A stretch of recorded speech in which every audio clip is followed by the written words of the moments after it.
fasting is the cure to everything. It is not. So today I wanted to talk about 15 fasting mistakes. These are mistakes that I see all the time. The first one is going to be thinking that fasting is magic. It is not magic.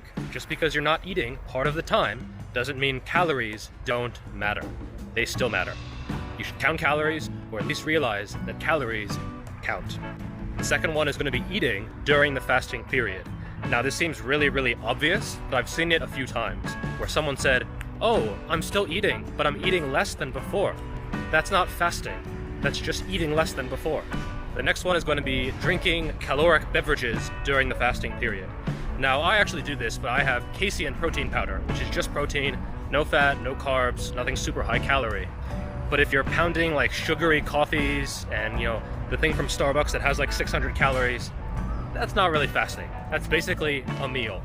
The next one is going to be having black coffee and then putting sugar or milk or even butter in the coffee. All of these are either A, going to generate a insulin response, which is going to kick you out of that fasted state, or the butter, it won't generate an insulin response, but it has so much energy that it really cancels some of the benefits from fasting. So really you want to take in 0 calories, as close to 0 as possible, really. The next one is going to be doing it for too long. So if you're just fasting from when you wake up until noon, that's not going to put you at risk of muscle loss. But the longer you fast, the more you do put yourself in that position where you could lose muscle. This is particularly true if you are lean. If you are, under 10% body fat, fasting might not even be for you, just because you don't have that much energy on your body. And so you're going to need more coming in to support that muscle tissue.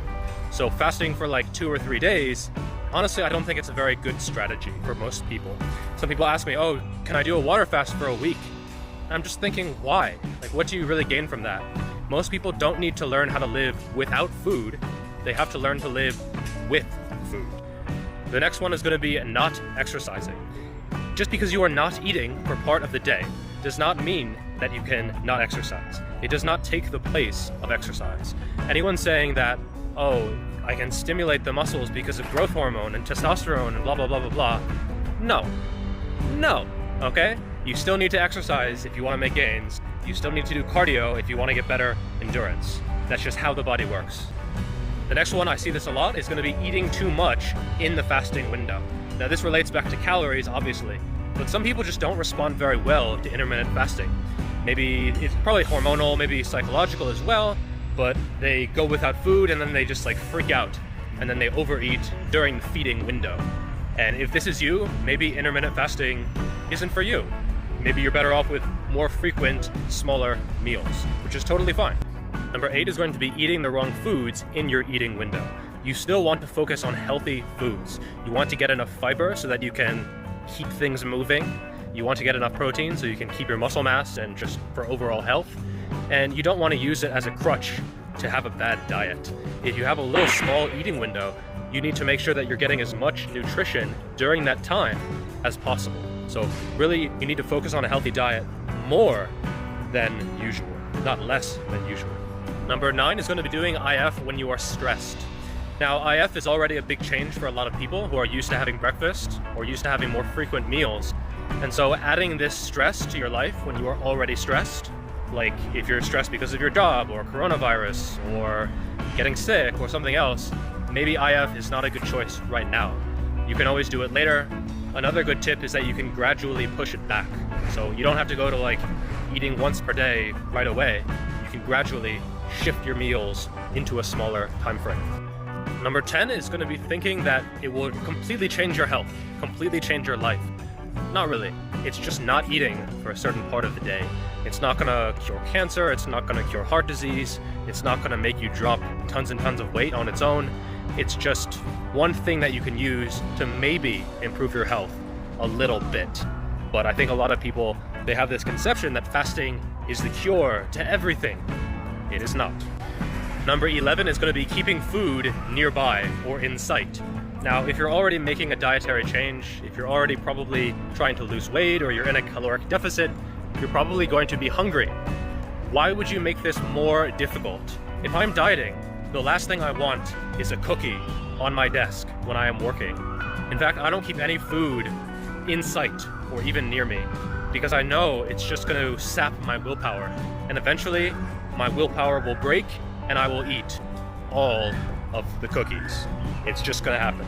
And if it happens to me, it's probably going to happen to most people. Number 12, not drinking enough water. So you should be drinking a whole lot of water if you're doing intermittent fasting, especially when you're starting out. This will flush everything out, it'll keep you full, it'll provide something for your stomach. You might still be hungry, but at least it's something to keep you going, even if it doesn't have calories. Plus water, it does help burn fat on its own, and it's just better for your health, and it's so easy to do. Number 13 would be obsessing over a certain time frame. So some people say, oh, 24 is the best. Some people say 16:8 is the best. Honestly, your body doesn't realize things that much. If you break the fast at 2 p.m. or 3 p.m. or 4 p.m. or 5 p.m. or noon, it doesn't matter that much. You don't need to keep a super strict schedule. And, you know, if my wife offers me breakfast or something, I'm not like, whoa, come on, honey, I'm doing IF. I can't eat that right now. No, I eat the breakfast. I break the fast really early. And I don't think there's really any harm in doing that. Similarly, number 14 would be thinking that you have to do it all the time. Plenty of people are healthy and they eat breakfast, and they eat lunch, and they eat dinner. So I don't think there's really anything incredible about IF. It's a useful tool sometimes, but you don't have to do it from now to the day you die. It's just something that you choose to do if you like to do it. And if you no longer like to do it, don't choose to do it. The last one, number 15, would be talking about IF too much. Now, we get it. You don't eat in the morning. You don't have to talk about it all day. You don't eat breakfast. That's cool. That's fine. Shut up about it. I realize that it's ironic that I'm making a video about IF and saying not to talk about IF, but really most people don't care about your diet. They don't care that you're only eating spinach this week. You don't have to talk about your diet. It's a pretty boring topic. And if you talk to most people about your diet, they don't care. I mean, honestly, they don't care about what you're eating. Most people don't care about you. That's your own personal stuff. Use your diet to enhance your life, but you don't have to tell everyone in your office. Alright, that is all for today. Make sure to like the video if you liked it, and subscribe to my channel. Lots of good stuff to come. Stay safe, stay healthy. I'll edit that out. And take care of yourselves, and I will see you next time.